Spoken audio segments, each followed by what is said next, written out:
Vivekananda school की कक्षा 12वीं की छात्रा खुशी जैन आपसे प्रश्न पूछना चाहती हैं। ये अच्छी बात है, खुशी से शुरू हो रहा है। 2 वर्षों से हम अपनी पढ़ाई ऑनलाइन मोड में कर रहे हैं। इंटरनेट के इस्तेमाल से हम में से बहुत से बच्चों में सोशल मीडिया और ऑनलाइन गेमिंग की एडिक्शन सी हो गई है। इस स्थिति से बाहर निकलने के लिए क्या करें? How to stay motivated and succeed when we have so many of backlog. Thank you, sir. एक साथ आप लोगों ने इतना सवाल पूछ लिए हैं कि ऐसा लग रहा है कि मुझे ही पैनिक से गुजरना पड़ेगा। थोड़ा अपने आप को पूछिए कि जब आप ऑनलाइन रीडिंग करते हैं तो सचमुच में रीडिंग करते हैं कि रील देखते हैं।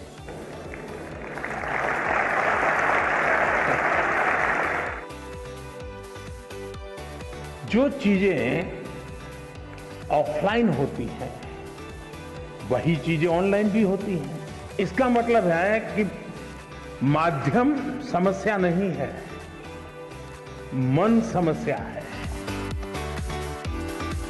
क्या छात्र परीक्षा से डरते हैं या अपने माता पिता और शिक्षकों से? परीक्षा जीवन का एक सहज हिस्सा है, हमारी विकास यात्रा का छोटे छोटे पड़ाव है और उस पड़ाव से हमें गुजरना है। हम गुजर चुके हैं। एग्जाम देते देते देते एक प्रकार से हम एग्जाम प्रूफ हो गए हैं। दिन भर में कुछ पल ऐसे निकालिए कि जब आप ऑनलाइन भी नहीं होंगे, ऑफलाइन नहीं होंगे, इनर लाइन होंगे। हमारे 8वीं 10वीं कक्षा के बच्चे 3D प्रिंटर बना रहे हैं।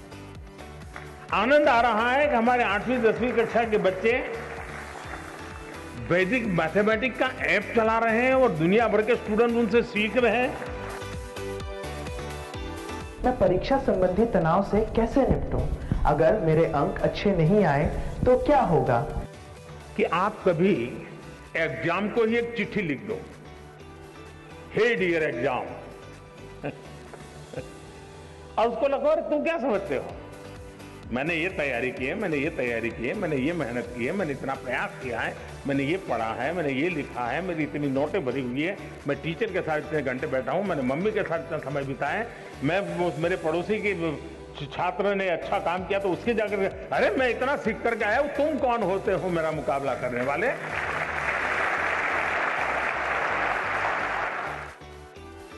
जो इस वर्तमान को जान पाता है, जो इस वर्तमान को जी पाता है, उसके लिए भविष्य के लिए कभी भी क्वेश्चन मार्क नहीं होता है।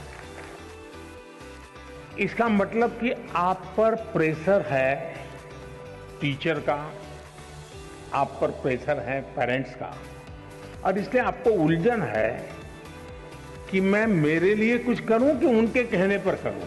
अब उनको समझा नहीं पा रहे हैं और मैं अपना छोड़ नहीं पा रहा हूं।